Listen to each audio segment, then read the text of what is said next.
Maximum ഒരു 10,000 രൂപ, അത്രേ ഞാൻ പ്രതീക്ഷിച്ചുള്ളൂ. ഇതിപ്പോ 25,000 എന്നൊക്കെ പറയുമ്പോ എവിടെ നിന്നെടുത്ത് കൊടുക്കാനാ? പകുതി മാത്രം പോരല്ലോ. അത്യാവശ്യത്തിന് വേണ്ട ഫർണിച്ചറും മറ്റു സാധനങ്ങളും വാങ്ങണം. താമസം തുടങ്ങിയ ശമ്പളം കിട്ടുന്നവരെ 1 മാസം ചെലവ് നടക്കണം. ഞാനും അത് ആലോചിക്കണേ.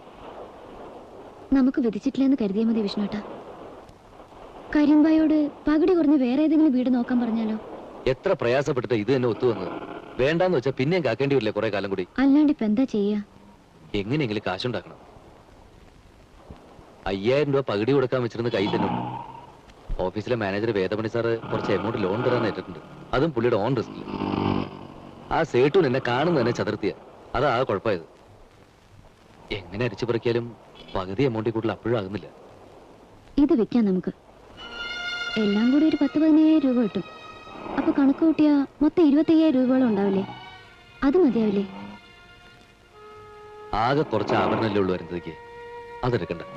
സാരില്ല, എനിക്ക് ആഭരണങ്ങൾ ഇടണമെന്ന് വലിയ മോഹമൊന്നുമില്ല. അതിനേക്കാളും വലിയ മോഹമല്ലേ ഇത്? താലിച്ചയും വേണ്ട, അതും കൂടി വിറ്റിട്ട് അത് വേണ്ട. അപ്പൊ പണം തികഞ്ഞില്ലെങ്കിലോ? കുറച്ച് പണത്തിന്റെ കുറവല്ലേ വരൂ. അതെങ്ങനെയെങ്കിലും മാനേജ് ചെയ്യാം. രാജേന്ദ്രന്റെ അഡ്രസ് കയ്യിലോട്ട് ഒന്ന് ട്രൈ ചെയ്ത് നോക്കട്ടെ. അവൻ കുറെ പണം എനിക്ക് തരാനുണ്ട്. നിനക്കെന്താ ഒരു അമ്പരപ്പ്? രാജേന്ദ്ര, എങ്ങനെ പോയാലും ദിവസം 10-35 ഉറുപ്പിക കിട്ടും. സുഖം, പരമസുഖം. നിനക്കിനിയും രാജേന്ദ്രനെ മനസ്സിലായിട്ടില്ല. ഞാൻ ഹാപ്പിയാണ്, ഭയങ്കര ഹാപ്പി. ദുർഗ എന്റെ കൂടെ തന്നെ ഉണ്ട്. സത്യം പറഞ്ഞാൽ സേട്ടുവിന്റെ കുറെ കാശ് എടുക്കാന്നുള്ള ധാരണയിലാണ് അവളെ വളച്ചതും വിളിച്ചോണ്ട് പോകുന്നതും ഒക്കെ. ഒരു സുപ്രഭാതത്തിൽ എല്ലാം മറന്ന് സേട്ടു വന്ന് ഞങ്ങളെ കൂട്ടിക്കൊണ്ടു പോകുന്നു. സേട്ടുവിന്റെ സണ്ണിലായി വിലസാന്നും ഒക്കെ സ്വപ്നം കണ്ടു.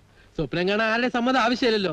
പക്ഷെ എനിക്ക് യാതൊരു നിരാശയില്ല. പെണ്ണിനെ പട്ടിണിക്കിടാൻ പറ്റില്ലല്ലോ. അപ്പൊ തൽക്കാലം ഒരു തൊഴിൽ, ഡെപ്പോസിറ്റിനുള്ള കുറച്ച് കാശ് സംഘടിപ്പിച്ചെടുത്താൽ ഏതെങ്കിലും ടാക്സി കയറി പറ്റാം. ആ, നിനക്ക് തരാനുള്ള പൈസ കാര്യം ഞാൻ മറന്നിട്ടില്ല. കരിമ്പാടും പറഞ്ഞേക്ക്, ഞാൻ അങ്ങനെ ചതിച്ചിട്ട് ഓടിപ്പോകുന്നൊന്നും അല്ലാന്ന്. എന്നെങ്കിലും ഒരിക്കൽ എല്ലാ കടങ്ങളും വീട്ടാൻ ബോംബെ നഗരത്തിൽ രാജേന്ദ്രൻ വീണ്ടും ലാൻഡ് ചെയ്യും, അന്തസ്സായിട്ട്. നീ എന്താ ഭാര്യയെ കൊണ്ടുവരാഞ്ഞത്? ദൂരം കുറയില്ലേ, ചുമ്മാ ഒരു മൂട് വന്നിപ്പോ ഞാൻ ഇറങ്ങിയുള്ളൂ. വീടിന്റെ കാര്യം എന്തായി? ഉടനെ ശരിയാവും. ദുർഗ എപ്പോഴും എന്നോട് ചോദിക്കാറുണ്ട് നിന്റെ ഭാര്യയെ കുറിച്ച്. നമ്മുടെ ഭാഷ അറിയില്ലെന്നേ ഉള്ളൂ. അല്ലേ തന്നെ സ്നേഹിക്കാൻ എന്തിനാണ് ഭാഷ? ഞാനിപ്പോ ഒരു ഭർത്താവിന്റെ എല്ലാ സുഖങ്ങളും അനുഭവിച്ചുകൊണ്ടിരിക്കുക. ഇതാണ് എന്റെ ഭവനം. ദുർഗ ദേഖോ കോനാകിയ വിഷ്ണു. അതാ ഇത് കണ്ടോ, കോടീശ്വരനായ നമ്മുടെ മുതലാളിയുടെ ഏക മോള് എനിക്ക് തിന്നാനുള്ള ചപ്പാത്തി ഉണ്ടാക്കുക.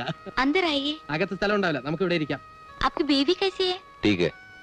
ദോ ചായ ജൽദി ലേന. പാവം, കൊട്ടാരം പോലത്തെ ഒരു വീട്ടിൽ ജീവിച്ചിട്ട്. ആ, അതാണ് അണ്ടർസ്റ്റാൻഡിങ്. ഇതിലും വലിയൊരു കൊട്ടാരത്തിൽ കൊണ്ടുവന്ന് പാർപ്പിക്കാനുള്ള കഴിവ് എനിക്കില്ല എന്ന് അവർക്ക് അറിയാം. ഇത് തന്നെ ടൗണിൽ നിന്ന് ഇത്രയും ദൂരെ ആയതുകൊണ്ട് ഭാഗ്യത്തിന് ഒത്തു കിട്ടിയതാ. വലിയ താമസമില്ലാണ്ട് ഒരാൾ കൂടി ഇതിനകത്ത് വന്ന് കേറും.